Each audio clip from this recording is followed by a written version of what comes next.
standing here with mixed emotions of grief, pain, agony, frustration, and the great feelings of love, warmth, and lots of gratitude. Less than a month ago, Eric from North Shore Voice said, "Come to the board meeting and meet the mayor, he's nice." I said, "Okay," and I was just hoping for a handshake, and the most spoken word to us lately, "I'm sorry for your loss." But instead, I got a big hug, kisses, and assurance that he will do everything in his power, and the village will stand with us to get answers for our son's mysterious disappearance and death. He kept his word. Look where we are today. 8 months ago today, Pravin was found. God is bringing us the right people at the right time to help us. As a family, words are not enough to thank Morton Grove Mayor Mr. Dan DiMaria, Administrator Ryan Horn, Village Clerk Jeff Ramos, Trustees Bill Prayer, Shell Marcus, John Seathil, Maria Estock, Janine Wilco, Village Attorney, Terry Liston for making the decision to support us. I'm sure most of you know our tragedy, and it's every parent's nightmare. Pravin is one of our 3 children and our only son. He was a sophomore at SIU Carbondale studying criminology in hopes of becoming a police officer, and his dream was to work for the FBI. He loved to solve cases, and here we are trying to put puzzles together to find out what happened to him on February 12th night. He was an athlete, dancer, singer, was the life of any party. His jokes are hilarious. He lived up to his life motto, YOLO, and enjoyed every moment of his life. He loved God and was so close to us and called us every single day and came home every 2-3 weeks. Had no enemies and never held a grudge. He will ever be the light of our family. He's our prince, and he knew that very well too. On February 12th, after talking to us, he went to a party with his friends and left the party alone, and since then, it's all a mystery. Our nightmare started then. Our dreams shattered, and our family is broken, and we still have no answers to our questions. We were told many inconsistent stories that made us believe that he was too drunk and got into a car with a recent acquaintance, had a fight, ran into woods, and died of hypothermia. The police chief announced to the world a few hours after he was found there is no foul play and no trauma even before the autopsy was done.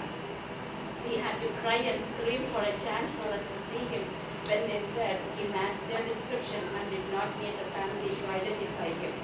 Now we know for sure Pravin was not intoxicated and had no drugs in him for both autopsies.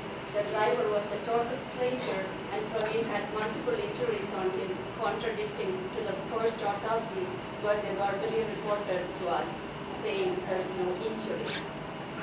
Most of our family works in medical field, and we can very well differentiate normal body and an injured body. We both saw our son's injuries with our own eyes.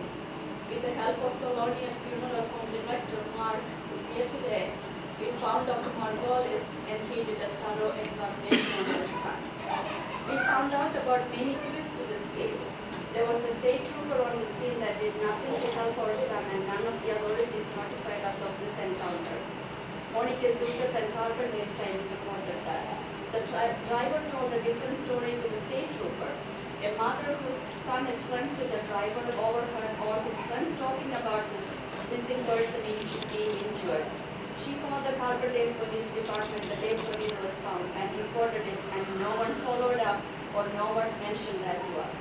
She also believed the hypothermia story until she heard the second autopsy, got so upset, and she went on Monica's radio show and made it public. This makes me wonder what is really going on. What is wrong with our system? Can we trust the people who are supposed to protect us?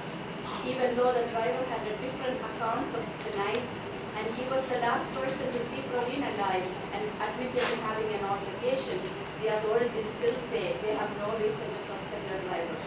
I hope you all are familiar with the recent college student incident in Virginia, how it is handled. We were criticized for even talking to the media. I just wonder why we were so degraded and why Pravin's missing case was not taken seriously. We are so confused with the whole investigation. Why are the reports not being released? How long are they going to stay if it is an open investigation, and what are they investigating? Why can't they locate Pravin's last, where Pravin's last phone call came from? We waited 6 months and we did not hear anything about the investigation from any official. I know the victim's family has a right to be informed, and we did not get any of that. Now no one will talk to us saying there is a lawsuit. It does not make any difference to us since no one was talking to us even before the lawsuit was filed. There is one person, in my opinion, who can make this whole process go faster: the Jackson County State Attorney. He is reviewing. We were not officially notified by anyone of handing this case over to the State Attorney. I had one phone conversation and one face-to-face meeting with him, which I initiated. Both times he said he has compelling evidence that Pravin was drunk and was dealing drugs that night. When I met him, he said that my son was not the model son that I thought I had, and he was involved in many illegal activities.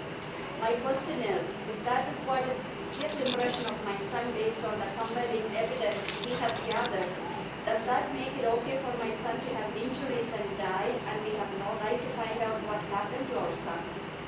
Why he doesn't release the report and get this over with? He denied many things he told me over the phone, saying, "Ma'am, I did not say that to you." There is only one witness between me and him, and that is God.